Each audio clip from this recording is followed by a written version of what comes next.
السلام علیکم ورحمۃ اللہ وبرکاتہ۔ میں آپ کا میزبان طارق حمید شاہ ندوی۔ سیر چوتھے درویش کی۔ یا مرشد اللہ، ذرا متوجہ ہو، یہ فقیر جو اس حالت میں گرفتار ہے چین کے بادشاہ کا بیٹا ہے۔ ناز و نعمت سے پرورش پائی، بخوبی تربیت ہوئی، زمانے کے بھلے برے سے کچھ واقف نہ تھا، جانتا تھا کہ یوں ہی ہمیشہ نبھے گی۔ عین بے فکری میں یہ حادثہ روبکار ہوا۔ قبلہ عالم جو والد اس یتیم کے تھے، انہوں نے رحلت فرمائی۔ جان کندنی کے وقت اپنے چھوٹے بھائی کو جو میرے چچا ہے بلایا اور فرمایا کہ ہم نے تو سب مال ملک چھوڑ کر ارادہ کوچ کا کیا، لیکن یہ وصیت میری تم بچا لائیو اور بزرگی کو کام فرمائیو۔ جب تلک شہزادہ جو مالک اس تخت و چتر کا ہے جوان ہو اور شعور سنبھالے اور اپنا گھر دیکھے بالے، تم اس کی نیابت کیجو اور سپاہ رعیت کو خراب نہ ہونے دیجو۔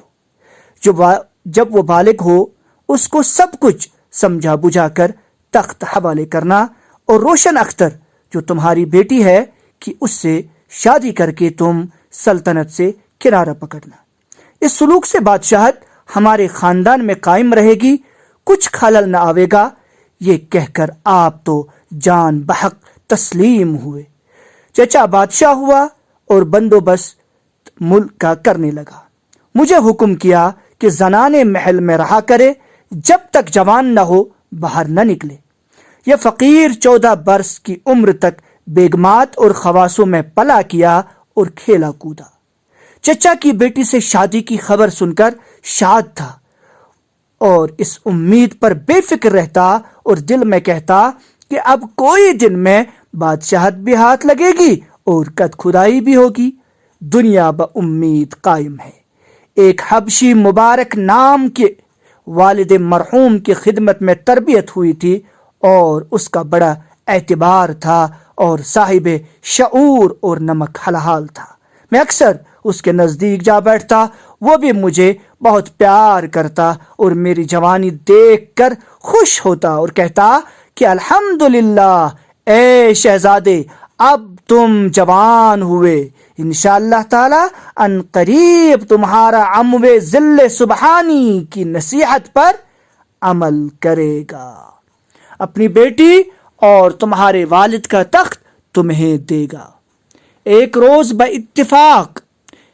اتفاق یہ ہوا کہ ایک ادنا سہیلی نے بے گناہ میرے تئیں ایسا تماچا کھینچ مارا کہ میرے گال پر 5 انگلیوں کا نشان اکھڑ آیا۔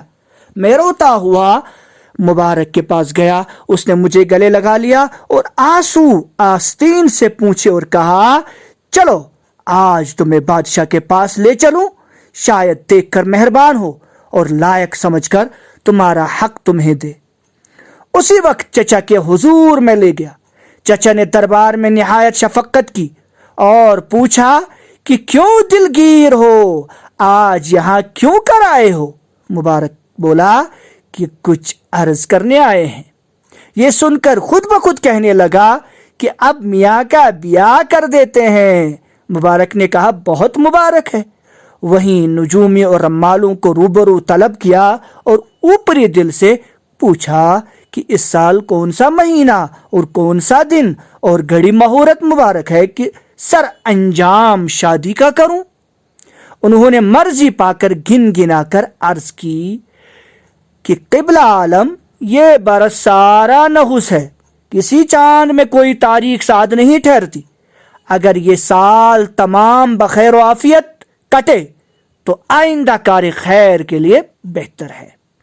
بادشاہ نے مبارک کی طرف دیکھا اور کہا، شہزادے کو محل میں لے جا، خدا چاہے تو اس سال کے گزرنے سے اس کی امانت اس کے حوالے کر دوں گا، خاطر جمع رکھے اور پڑھے لکھے۔ مبارک نے سلام کیا اور مجھے ساتھ لیا، محل میں پہنچا دیا۔ 2-3 دن کے بعد میں مبارک کے پاس گیا، مجھے دیکھتے ہی رونے لگا۔ میں حیران ہوا اور پوچھا کہ دادا خیر تو ہے، تمہارے رونے کا کیا باعث ہے؟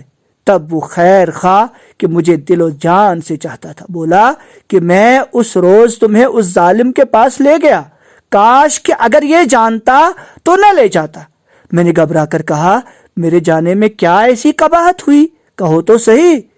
تب اس نے کہا میرا سب امیر اور وزیر، ارکان دولت، چھوٹے بڑے تمہارے باپ کے وقت کے تمہیں دیکھ کر خوش ہوئے اور خدا کا شکر کرنے لگے کہ اب ہمارا صاحبزادہ جوان ہوا اور سلطنت کے لائق ہوا، اب کوئی دن میں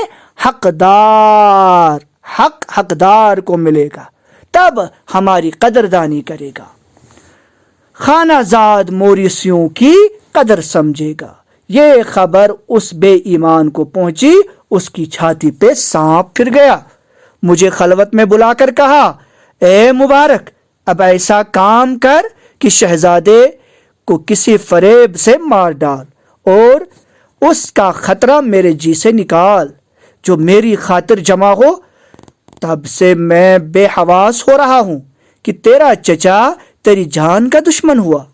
جو ہی مبارک سے یہ خبر نامبارک میں نے سنی، بغیر مارے مر گیا اور جان کے ڈر سے اس کے پاؤں پر گر پڑا کہ واسطے خدا کے میں سلطنت سے گزرا، کسو طرح میرا جی بچے۔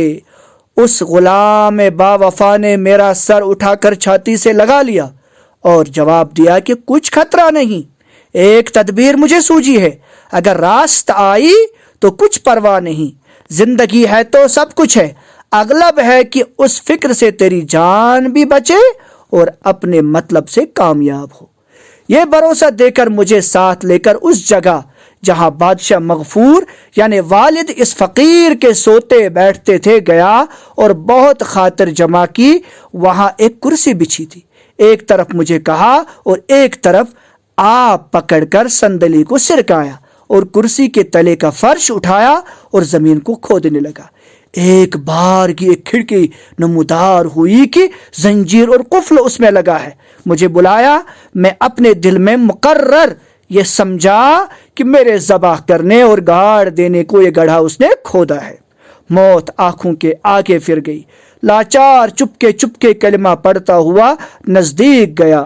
دیکھتا ہوں تو اس دریچے کے اندر عمارت ہے اور 4 مکان ہیں، ہر ایک دالان میں 10 کھمیں سونے کی زنجیروں میں جکڑی ہوئی لٹکی ہے، اور ہر ایک گولی کے منہ پر ایک سونے کی اینٹ اور ایک بندر جڑاؤ کا بنا ہوا بیٹھا ہے۔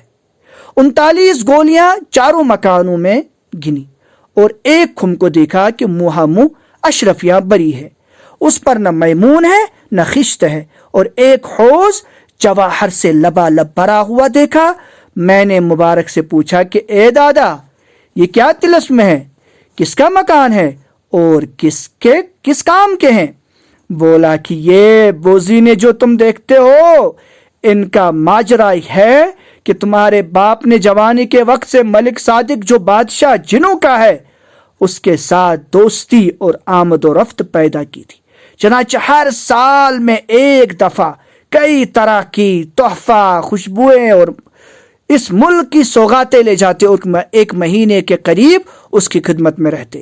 جب رخصت ہوتے تو ملک صادق ایک بندر زمرد کا دیتا، ہمارا بادشاہ اسے لا کر اس تہ خانے میں رکھتا۔ اس بات سے سوائے میرے کوئی دوسرا مطلع نہ تھا۔ ایک مرتبہ غلام نے عرض کی کہ جہاں پناہ لاکھوں روپے کے تحفے لے جاتے ہیں اور وہاں سے ایک بوزینہ پتھر کا مردہ آپ لے آتے ہیں، اس کا آخر فائدہ کیا ہے؟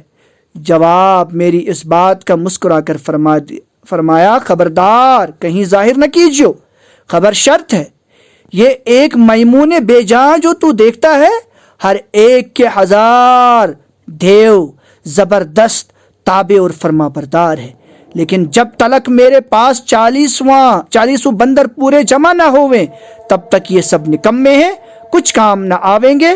سو ایک بندر کی کمی تھی کہ اسی برس بادشاہ نے وفات پائی۔